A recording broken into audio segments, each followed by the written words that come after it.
Sweden میں court کے سامنے باقاعدہ قرآن مجید کو جلایا گیا ہے.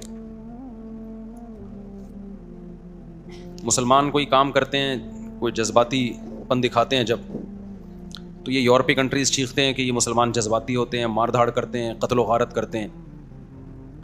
علماء اس قتل و غارت کی بھی مخالفت کرتے ہیں, لیکن جو چیز فساد کا ذریعہ بنتی ہے, مسلمانوں کے جذبات برانگیختہ کرنے کا ذریعہ بنتی ہے, وہ چیز بھی غلط ہے.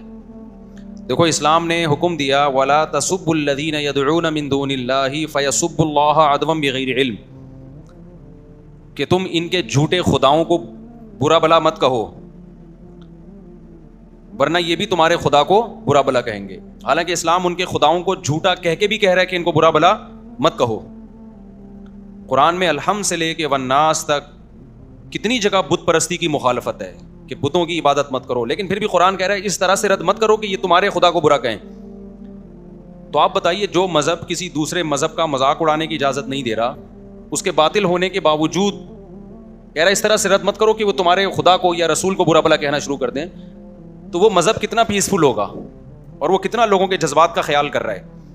اور ان لوگوں کو آپ دیکھیں کہ آزادی کے نام پہ, ہیومن رائٹس کے نام پہ کس طرح مسلمانوں کے جذبات سے کھیل رہے ہیں. ہم یہ مانتے ہیں کہ یہ قرآن کس کی کتاب ہے؟ اللہ کی کتاب. تو جس خدا کو ہم اللہ مان رہے ہیں اور کریٹر مان رہے ہیں اور ہمارے ایمان کا حصہ ہے, اس پہ ہم جان دینے کے لیے تیار ہیں, تو ہم یہ برداشت کر لیں گے کہ اس خدا کے کلام کو ہماری نظروں کے سامنے جلایا جائے؟ یہ برداشت کر لیں گے ہم کیا؟ یہ کوئی جھوٹے مذہب کا ماننے والا تو برداشت کر لے گا جس کو اپنی کتاب کے اللہ کی کتاب ہونے کا یقین نہ ہو. اس کی میں آپ کو ایک مثال دیتا ہوں. دیکھو کوئی شخص آپ کے سامنے آپ کے باپ کو مار پیٹ رہا ہو اور آپ چپ کھڑے ہوئے تماشا دیکھ رہے ہیں, تو لوگ کیا کہیں گے؟ یا تو یہ آدمی بالکل بے غیرت ہے, غیرت ہے ہی نہیں اس میں, یا یہ کنفیوژن میں ہے کہ یہ اس کا باپ ہے بھی یا نہیں ہے. ایسا ہی ہے نا کہ پتہ نہیں, ہو سکتا ہے یہ میرے والد نہ ہو, ان کی شکل کا کوئی آدمی ہو اور میں خام خواہ اس جنگ میں کود پڑوں اور یہ بعد میں پتہ چلا کہ یہ میرے ابا نہیں ہے. ہم اگر کنفیوژن میں ہوتے ہیں نا کہ یہ کتاب قرآن اللہ کی ہے یا نہیں ہے, تو ہمارے جذبات مشتعل نہ ہوتے کہ میرے بھائی ہمیں چڑھتے سورج کی طرح اہل اسلام کو, اہل ایمان کو یقین ہے کہ یہ کلام کس کا کلام ہے؟ اللہ کا, اور محمد صلی اللہ علیہ وسلم کس کے پیغمبر ہیں؟ اللہ کے. اور یہ دلائل کی دنیا میں ہم اس کے قائل ہیں کیونکہ ہم نے تو اسلام میں پیدا ہوئے ہیں, ہم نے تو اسلام کو اپنی آنکھوں سے دیکھا ہے. یورپین کو کیا پتا اسلام کیا ہے؟ وہ تو پیدا عیسائیت میں ہوئے, کوئی ہندو گھر میں پیدا ہوا, کوئی ایتھیسٹ کے ہاں پیدا ہوا. ہم تو پیدا کس میں ہوئے ہیں؟ اسلام میں. ہم نے تو اسلام کا حسن اپنی آنکھوں سے دیکھا. ہم نے فجر کی نماز دیکھی, ہم نے ظہر کی نماز دیکھی, ہم نے عصر دیکھی, ہم نے مغرب دیکھی, ہم نے عشاء دیکھی, ہم نے رمضان دیکھا, ہم نے حج دیکھا, ہم نے زکوٰۃ دیکھی, ہم نے صلہ رحمی دیکھی اسلام میں. یہ تمام باتوں کا ہمیں کون حکم دیتا ہے؟ قرآن. تو قرآن کی صداقت, لا تقربوا مال الیتیم, یتیم کے مال کے قریب ہی مت پھٹکو, یہ 1400 سال پہلے کون کہہ رہا ہے؟ قرآن کہہ رہا ہے.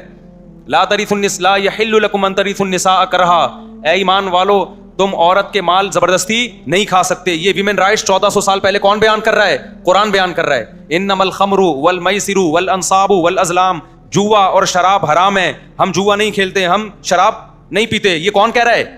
یہ قرآن کہہ رہا ہے. ہم زنا نہیں کرتے. کیا زنا مشکل کام ہے اس زمانے میں؟ بتاؤ کتنا آسان ہو گیا. میجورٹی مسلمانوں کی زنا نہیں کرتی, وہ نکاح کرتی ہے, پوری زندگی بیوی سے وفا کرتی ہے. یہ کس کے کہنے پہ ہو رہا ہے؟ تو جو مسلمان قرآن کے کہنے پر اتنے بڑے بڑے کام کر رہا ہے, تو کیا وہ کنفیوز ہوگا کہ یہ پتہ نہیں اللہ کا کلام ہے بھی یا نہیں؟ اگر وہ کنفیوژن کا شکار ہوتا تو اتنی قربانی دیتا.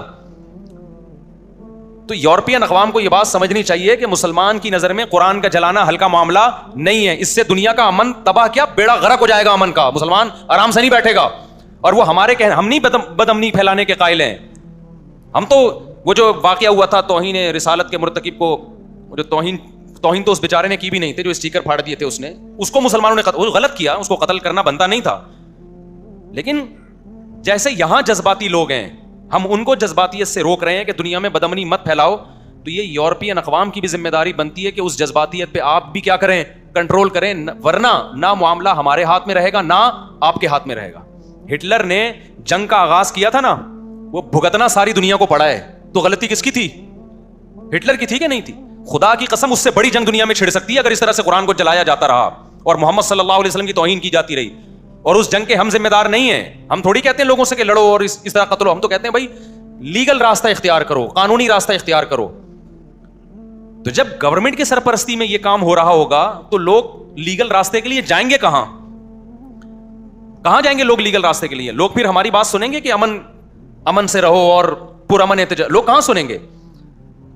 تو ہم تو ابھی بھی کہتے ہیں بھائی پرامن احتجاج کرو آپ، لیکن آپ بھی وہ کام کرو کہ دنیا میں امن خراب نہ ہو. مسلمان کسی قیمت پہ بھی پیغمبر کی توہین، قرآن کی توہین برداشت نہیں کر سکتے. ناممکن ہے. یورپین اقوام کو یہ بات سمجھ میں نہیں آ رہی ہے، وہ ٹرائی کر کے دیکھ رہے ہیں کہ ان کو ہوتا کیا ہے. آپ کھیلیں نہیں بھائی ہمارے جذبات سے. ہم کب کہتے ہیں کہ آپ قرآن پہ ایمان لے کر آؤ؟ ہم کب کہتے ہیں کہ آپ محمد صلی اللہ علیہ وسلم کو اللہ کا پیغمبر سمجھو؟ لا اکراہ فی الدین. اسلام کہتا ہے دین میں زبردستی نہیں ہے. لیکن آپ کو ہم قرآن جلانے نہیں دیں گے، محمد صلی اللہ علیہ وسلم کی توہین کرنے نہیں دیں گے. آپ محمد صلی اللہ علیہ وسلم سے اختلاف بھی کر سکتے ہو، آپ کے مشن پہ اختلاف کرو، جیسے کہ ہمیشہ سے غیر مسلم اعتراض کرتے رہے ہیں. اعتراض کرنا الگ چیز ہے، توہین کسی قیمت پہ مسلمان برداشت نہیں کر سکتا. اب اس کا حل کیا ہے؟ تو پہلا حل تو یہ ہے کہ آپ جس حد تک ممکن ہو سوشل میڈیا پہ اپنا احتجاج ریکارڈ کروائیں. اس احتجاج کا بڑا اثر پڑتا ہے دنیا پہ. وہ جب دیکھتے ہیں نا کہ سارے چپ کر کے خاموش بیٹھے ہوئے ہیں تو وہ سمجھتے ہیں کہ مسلمانوں میں غیرت آہستہ آہستہ کیا ہو رہی ہے؟ ختم. جس حد تک بھرپور آپ احتجاج ریکارڈ کروا سکتے ہیں آپ ریکارڈ کروائیں. نمبر 2، جتنا پرامن احتجاج ہو سکتا ہے کریں. میں پرامن اس لیے کہہ رہا ہوں کہ ہمارے یہاں بعض جذباتی لوگ کہتے ہیں کہ مولوی صاحب یہ پرامن سے قابو میں آنے والے نہیں ہیں. دیکھو اگر آپ بدامنی پھیلاؤ گے نا، اس کے سائیڈ افیکٹ زیادہ ہیں. کچھ فائدے تو ہیں لیکن سائیڈ افیکٹ کیا ہیں؟ زیادہ. اس سے ہوگا کیا؟ غیر مسلم لوگ کہتے ہیں کہ تم جب جذباتی ہو، تم لوگ جب یہ کچھ کر رہے ہو تو ہم پھر اگلا اسٹیپ اس سے بھی بڑا کریں گے. پھر وہ اگلا اسٹیپ اس سے بھی زیادہ خطرناک ہوتا ہے. تو باز نہیں آتا کوئی ان چیزوں سے. تو آپ احتجاج کریں پرامن، لیکن اس کا جو اس کام کو جو صحیح معنی میں کنٹرول کر سکتے ہیں نا، وہ مسلم حکمران کر سکتے ہیں. ماضی میں عمران خان نے، سابق وزیر اعظم نے آواز اٹھائی تھی، اس سے زیادہ پرزور آواز ہمارے وزیر اعظم صاحب کو چاہیے کہ وہ اس پہ اٹھائیں. وزیر خارجہ کو چاہیے آواز اٹھائے. سویڈن کے وزیر خارجہ سے ملے وہ، اس کے سفیر سے ملے وہ. سعودی عرب کو چاہیے احتجاج کرے، UAE کو چاہیے احتجاج کرے، مصر کو چاہیے احتجاج کرے. دنیا کے جب سارے اسلامی کنٹریز کے سربراہان سویڈن پہ دباؤ ڈالیں گے تو سویڈن کی گورنمنٹ اس عمل سے روکنے کے لیے قانون سازی کرے گی، اور جس شخص نے یہ کام کیا اس کو پکڑ کے سزا دے گی وہ. اس سے مسلمانوں کے جذبات ٹھنڈے ہوں گے. تو آپ پر بھی لازم ہے کہ آپ اپنے حکمرانوں پہ دباؤ ڈالیں، کیونکہ حکومتی لیول پہ جو کام کیا جاتا ہے وہ آرگنائزڈ ہوتا ہے، وہ تمیز سے کام ہوتا ہے اور اس کا اثر زیادہ ہوتا ہے. عوام جب اپنے طور پہ توڑ پھوڑ، مار دھار، قتل و غارت شروع کرتی ہے، اس کے فائدے کم ہوتے ہیں، سائیڈ افیکٹ اس کے بہت خطرناک ہوتے ہیں، بہت گھناؤنے نتائج ہوتے ہیں اس کے. تو اس لیے اپنے حکمرانوں پہ بھی سوشل میڈیا پہ دباؤ ڈالیں کہ بھائی آپ آواز کیوں نہیں اٹھا رہے. ہمارے سفیر کو چاہیے آواز اٹھائے، سویڈن کے سفیر سے ملے، دباؤ ڈالا جائے، یونائٹڈ نیشن میں اس مسئلے کو اٹھایا جائے کہ ہماری نظر میں یہ مسئلہ ہلکا نہیں ہے. دیکھیں پوری دنیا میں چند اصول ایسے ہیں جن کو ساری دنیا مانتی ہے. یونائٹڈ نیشن مانتی ہے ان قوانین کو، یعنی بناتی ہے اس کے لیے، ان اصولوں کے لیے قوانین. وہ کیا ہے کہ دنیا میں بدامنی اور نقض امن کوئی بھی برداشت نہیں کرتا. کسی کے دیکھو یوٹیوب کی پالیسی ہے، ہم جب قربانی کا جانور ذبح کرتے ہیں آپ ولاگ بنائیں، لیکن جانور ذبح کرتے ہوئے آپ یوٹیوب پہ نہیں ڈال سکتے. کیوں؟ وہ کہتے ہیں بھائی غیر مسلم کو یہ عمل پسند، وہ جانور کو تڑپتا نہیں دیکھ سکتے، خون نکل رہا ہے. ٹھیک ہے ان کی پالیسی ہے بھائی. تو ہم بھی کہتے ہیں یار اگر آپ کو پسند نہیں ہے تو ہم اس لا کو کیا کریں گے، کیونکہ یہ قربانی تو ہمارا گھر کا مسئلہ ہے نا. ہم پوری دنیا کو تھوڑی دکھائیں گے اس کے بھائی ہم جانور ذبح کر رہے ہیں، ان کو تکلیف ہو رہی ہے تو ہم نہیں دکھائیں گے آپ کو. ایک جگہ سارے غیر مسلم بیٹھے ہوئے ہیں، آپ اونچی آواز سے اذان دے رہے ہیں اور وہ کہتے ہیں ہمیں نہیں سننی. تو شریعت بھی کیا کہتی ہے بھائی انہوں نے تھوڑی نماز پڑھنی ہے، نماز تو آپ نے پڑھنی ہے نا. تو آپ مسلمانوں کے لیے اذان دیں، ان کو پسند نہیں ہے تو آپ کیا کریں گے؟ خاموشی اختیار کریں گے آپ یا آہستہ آواز میں اذان دیں گے آپ؟ تو جب آپ کا اپنا کنٹری ہے، آپ کا اپنا ملک ہے تو ٹھیک ہے، پھر آپ جیسے چاہیں چلیں. لیکن جب دوسرے کا ملک ہے، دوسرے کا کنٹری ہے، تو آپ کو اس کے لا کو فالو کرنا پڑے گا. تو یہاں بھی ایسا ہی ہے کہ ہم جب یہ کہتے ہیں کہ بھائی ہم گائے ذبح کر کے یوٹیوب پہ نہیں ڈال رہے، فیس بک پہ نہیں ڈال رہے، دوسروں کے جذبات کو کیا ہوتی ہے ٹھیس پہنچتی ہے، اور ہم یوٹیوب کے اس قانون پہ احتجاج بھی نہیں کر رہے. ہم کہتے ہیں بھائی ٹھیک ہے آپ نے قانون بنایا سارے انسانوں کو سامنے رکھ کے تو ہمیں فالو کریں گے. تو جب اتنے سے جذبات کو ٹھیس پہنچانے کی اجازت نہیں ہے کہ جی اس کو گائے ذبح ہوتا پسند نہیں ہے، تو آپ 1 ارب مسلمانوں کے، 1 ارب سے زیادہ مسلمانوں کے جذبات، گائے ذبح ہونے سے کسی غیر مسلم کو اتنی ڈپریشن نہیں ہوگی. نبی صلی اللہ علیہ وسلم کی توہین اور قرآن کی توہین سے 1 ارب سے زیادہ انسان ہیں جن کے جذبات صرف مجروح نہیں ہوتے، بے پناہ مجروح ہوتے ہیں.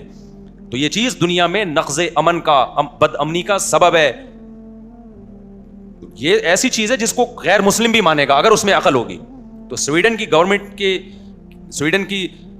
گورنمنٹ کو پر لازم ہے کہ وہ فوراً، جیسے انہوں نے کیا تھا، نیوزی لینڈ نے کیا تھا، نیوزی لینڈ نہیں کہتے نا چند مسلمان قتل ہو گئے تھے، تو کیسے مسلمانوں کا دل جیت لیا نیوزی لینڈ کی گورنمنٹ نے، کتنا پروٹوکول دیا مسلمانوں کو کہ ایک دہشت گرد نے گھس کے مسجد میں چند مسلمانوں کو قتل کیا. اب میں دنیا میں جہاں بھی جاتا ہوں نیوزی لینڈ کے اس واقعے پر ساری دنیا کے مسلمان نیوزی لینڈ گورنمنٹ کو سپورٹ کرتے ہیں اور تعریف کرتے ہیں، یار نیوزی لینڈ گورنمنٹ نے ہمارے دل جیت لیے.